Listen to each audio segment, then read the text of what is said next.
BJP ರಾಜ್ಯಾಧ್ಯಕ್ಷರಾಗಿ B Y Vijayendra ಇವತ್ತಿಗೆ 100 ದಿನ ಪೂರೈಸಿದ್ದಾರೆ. 100 ದಿನಗಳಲ್ಲಿ ಹಲವು ಸವಾಲುಗಳನ್ನು ಮೆಟ್ಟಿ ನಿಂತಿದ್ದಾರೆ ಬಿಜೆಪಿ ರಾಜ್ಯಾಧ್ಯಕ್ಷರು. 100 ದಿನಗಳ ಸಾರ್ಥಕ ಜರ್ನಿ, ಹಲವು ಸವಾಲುಗಳಿದ್ದಾವೆ.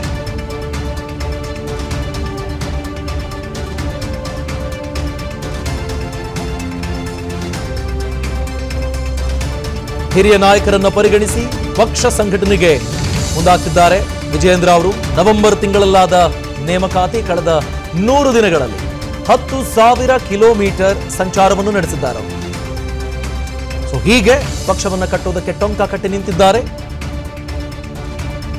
ಕಳೆದ 100 ದಿನದಲ್ಲಿ 10,000 ಕಿಲೋಮೀಟರ್ ಸಂಚಾರ, ರಾಜ್ಯವನ್ನ ಸುತ್ತಿ ಜನರ ಮನದಾಳವನ್ನ ಆಲಿಸುವ ಪ್ರಯತ್ನ. ಜನರು ಜೊತೆಗೆ ಬಿಜೆಪಿಯ ನಾಯಕರು ಯಾರನ್ನ ಮುನ್ನೆಲೆಯಲ್ಲಿರಿಸಬೇಕು, ಯಾರಿಗೆ ಅಧಿಕಾರ ಕೊಡಬೇಕು, ಯಾರನ್ನ ಅತ್ಯಾಪ್ತ ಬಳಗದಲ್ಲಿ ನೋಡಿಕೊಳ್ಬೇಕು, ಯಾರ ವಿರುದ್ಧ ಹೆಚ್ಚು ಮುನಿಯಬಾರದು, ಯಾರ ವಿರುದ್ಧ ಬಹಿರಂಗ ಹೇಳಿಕೆ ಕೊಡಬಾರದು, ಇವೆಲ್ಲವೂ ದೊಡ್ಡ ಸವಾಲು ಯುವ ನಾಯಕನಿಗೆ.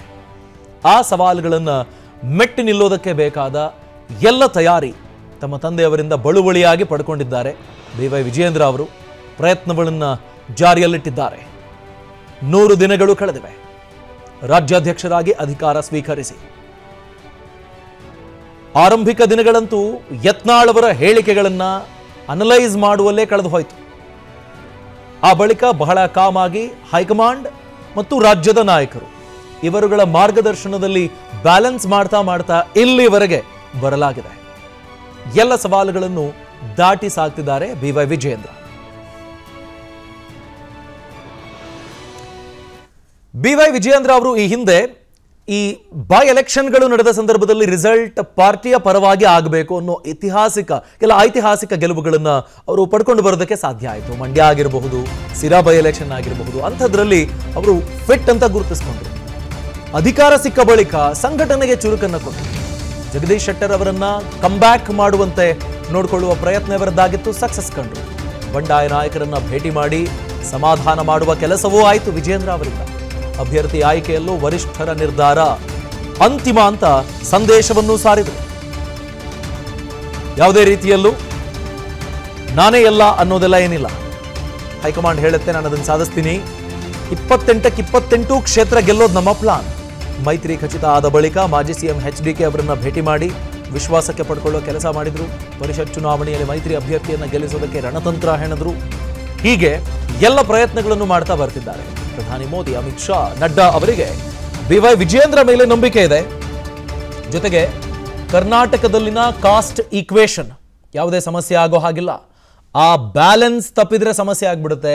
ಆ ಇಂಬ್ಯಾಲೆನ್ಸ್ ಆಗದ ಹಾಗೆ ನೋಡಿಕೊಳ್ಳುವಲ್ಲಿ ವಿಜಯೇಂದ್ರ ಅವರ ಆಯ್ಕೆ ಅವರಿಗೆ ಪವರ್ ಕೊಟ್ಟಿದ್ದು, ದೆಹಲಿಗೆ ಕರ್ಕೊಂಡು ಸೀನಿಯರ್ಸ್ಗಳ ಸಿಟ್ಟನ್ನು ಶಮನಗೊಳಿಸಿದ್ದು, ಈ ವಿಷಯದಲ್ಲಿ ತಂತ್ರಗಾರಿಕೆಯನ್ನ ಕೇಂದ್ರ ಬಿಜೆಪಿ ಹೈಕಮಾಂಡ್ ಕೂಡ ಚೆನ್ನಾಗಿ ಜಾರಿಯಲ್ಲಿಟ್ಟಿದೆ. ಯಡಿಯೂರಪ್ಪ ಅವರು ಸಿಟ್ಟಾಗೋ ಹಾಗಿಲ್ಲ. ಹಾಗಂತ ಯಡಿಯೂರಪ್ಪ ಅವರಿಗಿರುವ ಮಾಸ್ ಇಮೇಜ್ಗೆ ಧಕ್ಕೆ ಬರೋ ಹಾಗಿಲ್ಲ. ಯಡಿಯೂರಪ್ಪ ವಿರೋಧಿಗಳು ಹೆಚ್ಚೆಚ್ಚು ಮುನ್ನೆಲೆಗೆ ಪ್ರವರ್ಧಮಾನಕ್ಕೆ ಬರೋದಕ್ಕೆ ಬಿಡಬಾರದು.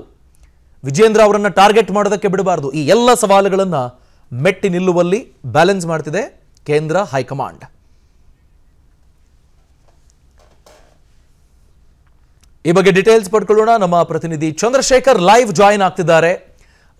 ಮೇ ಬಿ ಜಗದೀಶ್ ಶೆಟ್ಟರ್ ಅವರನ್ನ ಕಂಬ್ಯಾಕ್ ಮಾಡುವಂತೆ ನೋಡಿಕೊಂಡಿದ್ದು, ಯತ್ನಾಳ್ ಅವರು ಸೈಲೆಂಟ್ ಆಗಿರುವಂತೆ ನೋಡಿಕೊಂಡಿದ್ದು, ಇದೆಲ್ಲವೂ ಬಹಳ ಇಂಪಾರ್ಟೆಂಟು. ಪಕ್ಷದಿಂದ ಒಂದು ಕಾಲ ಆಚೆ ಇಟ್ಟವರನ್ನ ಉಳ್ಕೊಳ್ಳುವಂತೆ ಮಾಡಿದ್ದಾರೆ ಅಥವಾ ಮೇಜರ್ ಸ್ಫೋಟ ಆಗದ ಹಾಗೆ ನೋಡಿಕೊಂಡಿದ್ದಾರೆ. ನಿಜ ಸವಾಲು ಅಂತ ಫೇಸ್ ಮಾಡಿದ್ದೇ ಆದ್ರೆ ಯಾವ ಸವಾಲುಗಳನ್ನ ವಿಜಯೇಂದ್ರ ಅವರು ದಾಟಿ ಗೆದ್ದು ಹೈಕಮಾಂಡ್ ಮುಂದೆ ಪ್ರೂವ್ ಮಾಡ್ಕೊಂಡಿದ್ದಾರೆ ಅನ್ಸುತ್ತೆ ಈ 100 ದಿನದಲ್ಲಿ. ಚಂದ್ರು, ಅಭಿಷೇಕ್, ಖಂಡಿತವಾಗ್ಲು ರಾಜ್ಯಾಧ್ಯಕ್ಷರಾದ ಬಳಿಕ ನಿರಂತರವಾಗಿ ರಾಜ್ಯವನ್ನು ಸುತ್ತಿರ್ತಕ್ಕಂಥ ವಿಜಯೇಂದ್ರ ಅವರು ಬಹಳ ಪ್ರಮುಖವಾಗಿ ಬಹಳ ರಾಜ್ಯಾದ್ಯಂತ ಸಂಘಟನೆಯನ್ನ ಮಾಡಿದ್ದಾರೆ. ಕೊಡಗು ಮಡಿಕೇರಿಯ ಜಿಲ್ಲೆಯನ್ನು ಹೊರತುಪಡಿಸಿ ಉಳಿದಂತ ಎಲ್ಲಾ ಜಿಲ್ಲೆಗಳನ್ನ ಈಗಾಗಲೇ ಕವರ್ ಮಾಡಿದ್ದಾರೆ. 10,000 ಕಿಲೋಮೀಟರ್ಗೂ ಹೆಚ್ಚು ಪ್ರವಾಸವನ್ನು ಮಾಡಿದ್ದಾರೆ. ಈ ನಡುವೆ ಒಂದಷ್ಟು ಪಕ್ಷದೊಳಗಿನ ಆಂತರಿಕ ಸಂಘರ್ಷಗಳೇನಿತ್ತು ಅದೆಲ್ಲದಕ್ಕೂ ಕೂಡ ಬ್ರೇಕ್ ಹಾಕುವಂತ ಕೆಲಸವನ್ನು ಮಾಡಿದ್ದಾರೆ. ಒಂದು ಗಮನಿಸಬಹುದು ಅಭಿಷೇಕ್, ಎಲ್ಲೋ ಒಂದು ಕಡೆ ರಾಜ್ಯದಲ್ಲಿ ವಿಧಾನಸಭಾ ಚುನಾವಣೆ ನಡೆದಂತ ಸಂದರ್ಭದಲ್ಲಿ ಬಿಜೆಪಿ ಬಹಳ ಕಡಿಮೆ ಸೀಟ್ಗಳನ್ನು ಗೆಲ್ತು, ಕೇವಲ 66 ಸೀಟ್ಗಳನ್ನು ಗೆಲ್ತು. ಕಾರ್ಯಕರ್ತರಲ್ಲಿ ಉತ್ಸಾಹವೇ ಇಲ್ಲದ ರೀತಿಯಲ್ಲಿ ಒಂದಷ್ಟು ಚಟುವಟಿಕೆಗಳೇ ನಿಂತು ಹೋಗದಂತ ಪರಿಸ್ಥಿತಿ. ಆ ಸಂದರ್ಭದಲ್ಲಿ ರಾಜ್ಯಾಧ್ಯಕ್ಷರು ಇಲ್ಲ, ವಿಪಕ್ಷ ನಾಯಕರು ಇಲ್ಲ ಅನ್ನುವಂಥ ಟೀಕೆಗೂ ಕೂಡ ಗುರಿಯಾಗಿತ್ತು. ಆದರೆ ಇಲ್ಲೊಂದು ಕಡೆ ವಿಜೇಂದ್ರ ಅವ್ರಿಗೆ ರಾಜ್ಯಾಧ್ಯಕ್ಷರಾಗಿ ಪಟ್ಟ ಕಟ್ಟಿದ ಕೂಡಲೇ ರಾಜ್ಯದಲ್ಲಿ ಬಿಜೆಪಿಯ ಒಂದು ರೀತಿಯಾದಂತಹ ಮಿಂಚಿನ ಸಂಚಲನ ಉಂಟಾಯಿತು. ಸೊ ಅಲ್ಲಿಂದ ಆರಂಭವಾದಂತ ವಿಜೇಂದ್ರ ಅವರ ಓಟ ಎಲ್ಲೊಂದು ಕಡೆ ಪಕ್ಷವನ್ನ ಬಿಟ್ಟು ಮುನಿಸ್ಕೊಂಡು ಹೋಗಿದ್ದಂತ ಜಗದೀಶ್ ಶೆಟ್ಟರ್ ಅವ್ರನ್ನು ವಾಪಸ್ ಕರೆತಂದ್ರು. ಜೊತೆಯಲ್ಲಿ ಈ ಪಕ್ಷದಿಂದ ಹೊರಗೆ ಕಾಲಿಟ್ಟು ಒಂದು ಕಾಲು ಹೊರಗಿಟ್ಟು ಮತ್ತೊಂದು ಕಾಲನ್ನ ಹೋಗೋದೋ ಬೇಡವಾ ಅನ್ನುವಂಥ ಒಂದಷ್ಟು ಪ್ರಯತ್ನಗಳನ್ನ ಮಾಡ್ತಿದ್ದವ್ರನ್ನೂ ಕೂಡ ಇಲ್ಲೇ ಉಳಿಸ್ಕೊಳ್ಳುವಂತ ಪ್ರಯತ್ನವನ್ನ ಮಾಡಿದ್ರು. ಇನ್ನು ಯಾರೆಲ್ಲ ಹೋಗಿದ್ರು ಮತ್ತು ಯಾರೆಲ್ಲ ಈ ಹಿಂದೆ ಹೋಗಿದ್ರು ಅವರನ್ನು ವಾಪಸ್ ಕರೆತರುವಂತ ಪ್ರಯತ್ನವನ್ನ ಮಾಡ್ತಾ ಇದ್ದಾರೆ.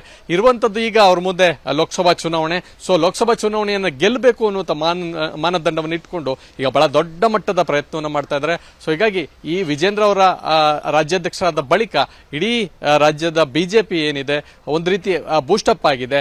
ಜೊತೆಯಲ್ಲಿ ಹೈಕಮಾಂಡ್ ಕೂಡ ಒಂದು ರೀತಿಯಾದಂತಹ ಒಳ್ಳೆ ನಿರ್ಧಾರವನ್ನ ತೆಗೆದುಕೊಳ್ತು ಅನ್ನುವಂಥ ಚರ್ಚೆ ಕೂಡ ಆಗ್ತಾ ಇದೆ.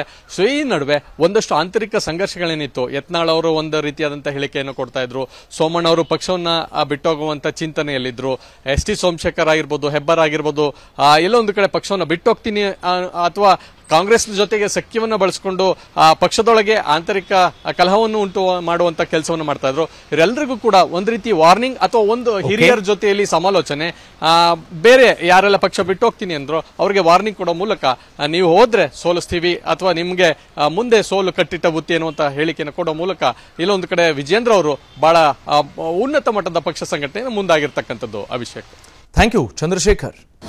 ಅನುಕ್ಷಣದ ಸುದ್ದಿಗಳಿಗಾಗಿ Vistara news YouTube channel subscribe ಮಾಡಿ. ಹೊಸ ಸುದ್ದಿಗಳ ನೋಟಿಫಿಕೇಶನ್ಗಾಗಿ ಬೆಲ್ ಐಕಾನ್ ಕ್ಲಿಕ್ ಮಾಡಿ. ಲೇಟೆಸ್ಟ್ ಅಪ್ಡೇಟ್ಸ್ಗಾಗಿ www.vistaranews.com ವೆಬ್ಸೈಟ್ಗೆ ವಿಸಿಟ್ ಮಾಡಿ. ಅಂಗೈಯಲ್ಲೇ ಜಗತ್ತಿನ ಸುದ್ದಿ ತಿಳಿಯಲು Vistara news Kannada app download ಮಾಡಿ.